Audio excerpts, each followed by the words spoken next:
નમસ્કાર દર્શક મિત્રો, આપ જોઈ રહ્યા છો i7 ન્યૂઝ ગુજરાતી। તો જોઈએ આજના મહત્વના સમાચાર અરવલ્લીથી અમારા બ્યુરો રિપોર્ટ કૌશિક સોની સાથે।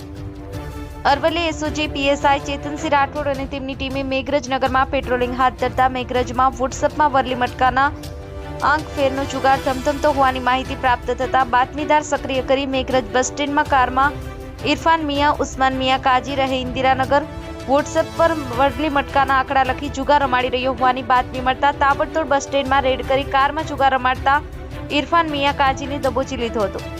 કારમાં આંક ફેરના આંકડા લખાવવામાં આવેલ એક આસિફ યુસુફ લુહાર, સોહિલ બાકરોલિયા અને ઇમરાન ઇકબાલ શેખ ત્રણે ફરાર થઈ ગયા હતા। એસઓજી પોલીસે ઇરફાન મિયા કાજી પાસેથી રોકડ રકમ ₹11,500 તેમજ કાર અને મોબાઈલ મળી કુલ 2.66 લાખની વધુનો મુદ્દામાલ કબજે કરી ચારે જુગારીઓ સામે મેઘરજ પોલીસ સ્ટેશનમાં જુગારધારા કલમ હેઠળ ગુનો નોંધી આગળની તપાસ સુપ્રત કરતા મેઘરજ પોલીસે ફરાર ત્રણેય જુગારીઓને ઝડપી પાડવા ચક્રો ગતિમાન કર્યા હતા। Bureau report i7 news Gujarati, Aravalli. અવનવી ખબરો જોવા માટે અમારી ચેનલને લાઈક કરો, શેર કરો અને સબસ્ક્રાઇબ કરો।